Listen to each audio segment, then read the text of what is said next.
সারা পৃথিবীতে এমন কিছু ব্যক্তিত্ব রয়েছে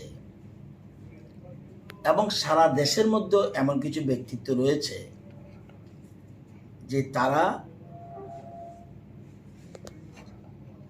পৃথিবীতে এবং দেশে তারা স্বমহিমায় তারা বিরাজ করছেন। আমরা যদি দেখি মহাত্মা গান্ধী, নেলসন ম্যান্ডেলা, স্বামী বিবেকানন্দ, নরেন্দ্র মোদী, এরা কিন্তু বিশ্ববন্দিত। সারা পৃথিবী তাদেরকে শ্রদ্ধার আসনে বসিয়েছে, সারা পৃথিবী। আমার এমন কিছু লোক রয়েছে যেমন নেতাজি সুভাষ, অটল বিহারী বাজপেয়ী, সর্দার বল্লভভাই প্যাটেল, দীনদয়াল উপাধ্যায়, এরা দেশের মধ্যে বন্দিত। সেরকম আমাদের রাজ্যেও এমন এক ব্যক্তিত্ব আমরা পেয়েছি যিনি আমাদের রাজ্যে এমন কেউ অতীতে জন্মায়নি। আমাদের রাজ্যের মুখ্যমন্ত্রী শচীন্দ্রলাল সিংহ থেকে আরম্ভ করে যারা অতীতে মুখ্যমন্ত্রী হয়েছেন, কেউ কিন্তু জননেতা হতে পারেনি। শচীন্দ্রলাল সিংহ রাজতন্ত্র থেকে গণতন্ত্রে পুনরুদ্ধার করেছিল, রাজতন্ত্র গণতন্ত্রে উত্তরণ করেছিল এবং উনি কিছুটা পাবলিক লিডার ছিলেন। বাকি কেউই, শ্রদ্ধার সঙ্গে বলছি, কে বসতে চায়?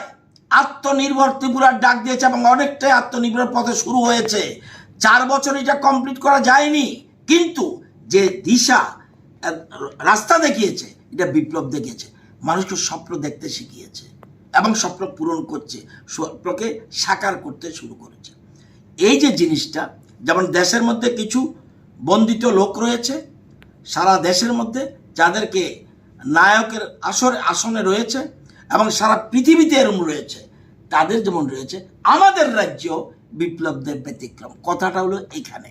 সুতরাং নেতাজির সাথে তুলনা করেছি, মহাত্মা গান্ধীর সাথে তুলনা করেছি, আইনস্টাইনের সাথে তুলনা করেছি, এটা নয়। আইনস্টাইন বিশ্ববন্দিত, আমি আইনস্টাইনের জায়গায় বিপ্লবদেবকে নেব, কিন্তু আমি যা বলেছি আমাদের রাজ্যে উনি এক ব্যতিক্রম।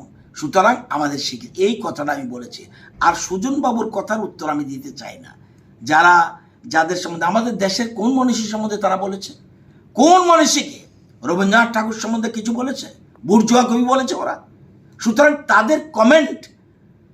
আর আরেকজন আছে জয়প্রকাশ নারায়ণ, উনি জনপ্রতিনিধি না, আমি ভালো করে জানি। টিভির সামনে কথা বলার জন্য পাগল হয়ে ওঠে। এই ধরনের পাগলামি আমরা দেখি না। উনি কোনোদিন জনপ্রতিনিধি, মানুষ ওনাকে গ্রহণ করেনি, মানুষ গ্রহণ করেনি কোনোদিন। সুতরাং আমি তাদের সাথে কমেন্ট করতে চাই না। তাদের কাছ থেকে বিদ্যা বুদ্ধি নিতে হবে না। আমরা রাজ্য ছোট হতে পারে, আমাদের রাজ্য ছোট হতে পারে, আমরা বহু রাজ্যকে দিশা দেখাচ্ছি বর্তমানে। আজকে এই তো বললাম, বলুন তো দেখি পশ্চিমবঙ্গের পার ক্যাপিটা ইনকাম। আমি তো ওনাদের মতো কথা বলবো না। পশ্চিমবঙ্গ থেকে শিখতে হবে।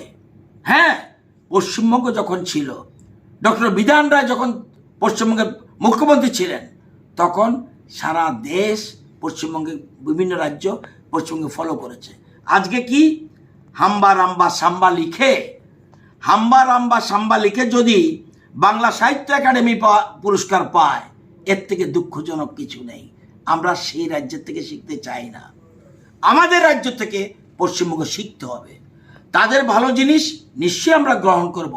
তাদের অতীতে ডক্টর বিধান রায়, নেতাজি সুভাষ, শরৎচন্দ্র চট্টোপাধ্যায়, বঙ্কিমচন্দ্র চট্টোপাধ্যায়, এরা অনেক জন্মেছে, বিদ্যাসাগর, তাদের থেকে শিখব।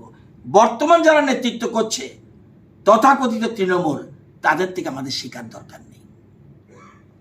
তৃণমূলের গড় আয়ের থেকে বেশি, দেশের গড় আয়ের থেকে ত্রিপুরাতে পার ক্যাপিটা ইনকাম আমাদের বেশি, এবং পশ্চিমবঙ্গ তো আমাদের থেকে অনেক কম, 1,16,000, আমরা 1,29,000। তো নতুন নতুন স্বপ্ন দেখিয়েছে, নতুন নতুন স্বপ্ন পূরণ করতে চাইছে এবং সব ক্ষেত্রে নতুন একটা গতানুগতিক মুখ্যমন্ত্রী নয়, যে অন্যরা ছিল গতানুগতিক মুখ্যমন্ত্রী, মুখ্যমন্ত্রী এসছে বসেছে 5 বছর পূর্ণ হয়েছে আবার মুখ্যমন্ত্রী হচ্ছে, কিন্তু গতানুগতিক মুখ্যমন্ত্রী নয়। আমাকে বলুন তো দেখি যে আমাদের রাজ্যে, আমি কিন্তু একবারও বিপ্লব দেবের সাথে নেতাজি সুভাষের তুলনা করিনি, এ লাইন টেবল। নেতাজি সুভাষ সারা দেশে বন্দিত, আমি বিপ্লব দেব সারা দেশে বন্দিত বলিনি। আমি বলছি আমাদের রাজ্যে উনি, এদের সাথে তুলনা করা যায় এই কারণে আমাদের রাজ্যে উনি একজন ব্যতিক্রমী মুখ্যমন্ত্রী। এটা কি বাস্তব সত্য। একটা মুখ্যমন্ত্রী স্বেচ্ছায় পদত্যাগ করে এবং সারা রাজ্যের মানুষ চোখের জল ফেলেছে। কোন মুখ্যমন্ত্রীর জন্য পদ যাওয়ার পরে, কোন মুখ্যমন্ত্রীর জন্য মানুষ চোখের জল ফেলেছে আমি অতীতে দেখিনি। আমি 29 বছর এমএলএ এবং মিনিস্টার, আরও 20 বছর রাজনীতি করেছি। আমি আপনাদের এই এবিপি আনন্দের দেখেছি, সুজন চক্রবর্তী, ওনার কথার উত্তর দেব আমি। এরা ত্রিপুরা ভারতবর্ষে কোনো মনীষীকে মানে? ওরা লেনিন স্টেনিন নিয়ে কথা বলে, ওনার কথার আমি উত্তর দিতে চাই না। ওনার মতো আমি গান পাপি হতে চাই না। যে লোক দেশের মানুষকে শ্রদ্ধা করে না, যাদের নেতা লেনিন আর স্টেলিন, তাদের নিয়ে তাদের কমেন্ট করতে চাই না। ওনার থেকে বিদ্যা বুদ্ধি আমার নিতে হবে না। এ দেশের ওরা বিবেকানন্দের সম্বন্ধে কি বলেছে? উদ্ভ্রান্ত যুবক বলেছে ওনাকে, আর নেতাকে তেজুর কুকুর বলেছে। আমরা এই লাইনে চিন্তা করি না, ওনার কথার আমি উত্তর দিতে চাই না, ওনার মতো গান পাপি হতে চাই না। এই কমিউনিস্টদের সারা দেশকে যারা ভালোবাসে না, তারা কিসের ওই নেতার কথার আমি উত্তর দেব? তো এই যে জিনিসটা বলেছি, আমি এখনো বলছি, সারা বিশ্বে যেমন নেলসন ম্যান্ডেলা, মহাত্মা গান্ধী, নরেন্দ্র ভাই মোদী এবং স্বামী বিবেকানন্দের পথই তো, স্বামী বিবেকানন্দের পথ নিয়েছে আমাদের বিপ্লব দেবজি। আত্মনির্ভর ত্রিপুরা। আসুন, কে বসতে চায়? যদি কোনো মুখ্যমন্ত্রীকে সরিয়ে দেওয়া হতো, পরের দিন থেকে যখন জনসভাগুলিতে যাচ্ছে বা কোথাও যাচ্ছে বা বিভিন্ন অনুষ্ঠানে যাচ্ছে, জনঢল নামছে কেন? মানুষ চিৎকার করে কাঁদছে কেন? মহিলারা চিৎকার করে কাঁদছে, যুবকরা কাঁদছে, বৃদ্ধ মানুষ কাঁদছে। রাজ্যের কোন মুখ্যমন্ত্রীর জন্য এই রাজ্যের কোনো মানুষ কেঁদেছে আমার জানা নাই। বলুন, কেউ কেঁদেছে কিনা? আজকে যেখানে, কালকে কমলপুর গেছি, জনঢল। ওই দিন বৃষ্টির মধ্যে কমলা সাগরের এখানে জনঢল, তুফান বৃষ্টি হচ্ছে, মানুষ নড়ছে না, হাঁটু সমান জল উঠে গেছে, মহিলারা বসে রয়েছে, বয়স্করা বসে রয়েছে। আমি বারবার বলছি, এই ভদ্রলোক ব্যতিক্রমী মুখ্যমন্ত্রী চেয়ারে বসে সাধারণত অতীতে যারা পদে ছিল তাদের স্টাইল অফ ওয়ার্কস আর বিপ্লবজির style of works gulf of difference. আমাদের আগের বর্তমান মুখ্যমন্ত্রীকে সুন্দর করে নাম প্রবোজ কে করেছে? উনি করেছে। সমর্থন কে করেছে? ডেপুটি চিফ মিনিস্টার করেছে। আমরা সবাই সমর্থন করেছি এবং গভর্নর হাউসে নিয়ে গেছে, চেয়ারে বসিয়ে দিয়েছে। এবং বর্তমান মুখ্যমন্ত্রী, উনি এত সজ্জন ব্যক্তি, ওনার দুইজন আলোচনা করে মন্ত্রিসভা তৈরি করেছে। এটা চাটুকারিতার প্রশ্ন নয়। আমরা বলছি, হাম্বা সাম্বা রাম্বা লিখে একাডেমি অ্যাওয়ার্ড পাওয়া যায় না, এরম ওখানে চলে এগুলি। সুতরাং আমি এখনো বলছি, সারা বিশ্বে যারা আছে তারা যেমন বন্দিত, সারা দেশে যারা আছে তারা যেমন বন্দিত, আমাদের রাজ্যে বিপ্লব দেব আমি একবারও বলিনি বিশ্বে বন্দিত, একবারও বলে দেশে বন্দিত। আমি বলছি আমাদের রাজ্যে উনি সবার উপরে, উনি আজকে রাজকীয় সম্মান পেয়েছেন, হিরুর আসনে বসেছেন, অতীতে আসেনি। এবং আপনারাই চিন্তা করুন, এটা আমার কথা নয়, রাজ্যবাসীর কথা। বিপ্লব দেব এ রাজ্যের মানুষকে স্বপ্ন দেখতে শিখিয়েছে। ডক্টর এপিজে আব্দুল কালাম বলেছেন, স্বপ্ন দেখতে হবে এবং একটা স্বপ্ন পূরণ হয়ে গেলে আবার নতুন করে স্বপ্ন দেখতে হবে। এই স্বপ্নটা কোনো মুখ্যমন্ত্রী অতীতে দেখাতে পারেননি। বিপ্লব দেব রাজ্যের মানুষকে স্বপ্ন দেখিয়েছে এবং স্বপ্নকে সাকার করতে চেষ্টা করেছে এবং অনেকটা স্বপ্ন পূরণ হয়েছে, আবার নতুন করে স্বপ্ন দেখেছে।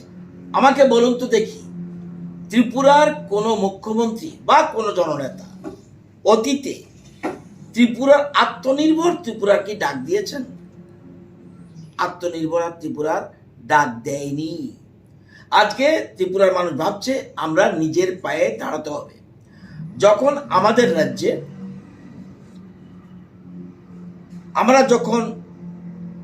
আমাদের রাজ্য যখন পূর্ণ রাজ্যের মর্যাদা পায়, এর আগে স্লোগান ছিল আমাদের রাজ্যের নেতারা সচিন্দ্রনাথ সিং, সুকুমার সেনগুপ্ত, নৃপেন চক্রবর্তী, দশরথ দেব, যে আমাদের পূর্ণ রাজ্যের মর্যাদা দাও, আমরা নিজের পায়ে দাঁড়াতে চাই, আমরা দিল্লির দিকে চেয়ে থাকতে চাই না শুধু।